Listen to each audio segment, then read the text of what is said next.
এই মহিলাটি যখন তার নতুন গাড়িতে উঠে চাবি অন করে দেয় তখনই গাড়ির স্পিডে উল্টো গোনা শুরু হয়ে যেতে থাকে, যার ফলে এই মহিলাটি তার বাচ্চাদের চুপ করে বসে থাকতে বলে আর তার স্বামী গাড়ি চেক করে, কিন্তু সে একটি বোম খুঁজে পায় আর এই মহিলাটি হেল্পলাইনে কল করে দেয় আর তারপরে সেখানে বোম নিষ্ক্রিয়কারী লোক চলে আসে আর তারপরে সে বোম বিশ্লেষণ করতে থাকে।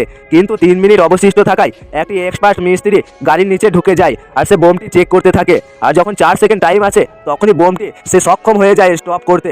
আর এই মহিলা গাড়িতে একটি ডিভাইস দেখতে পায় যেটির ওজন পরিবর্তন ঘটলে সেটি ফেটে যাবে আর সেখান থেকে একজনই কেউ বের হতে পারবে। তখনই এই মহিলা তার ছোট একটি বাচ্চাটিকে গাড়ি থেকে নামিয়ে দেয়, যার ফলে সেই বড় ছেলেটি তার মায়ের উপর খুব রেগে যায়। কিন্তু বোম নিষ্ক্রিয়কারী লোকটি সম ওজনের একটি জিনিস গাড়ির নিচে রেখে দেয়, যার ফলে মহিলাটি বের হয়, কিন্তু গাড়ির মধ্যে একটি ছেলে এখনো ঢুকে আছে। তারপরে এই মিস্ত্রিটি গাড়ি থেকে উপর দিয়ে ঠেলে ধরে থাকে, যার ফলে সেই ছেলেটিও গাড়ি থেকে বের হয়ে যায়। কিন্তু এই এক্সপার্ট মিস্ত্রিটি গাড়ি থেকে আর ধরে রাখতে পারছিল না, তাই গাড়িটি সেখানে বাস্ট হয়ে যায় আর মিস্ত্রিটি মারা যায়।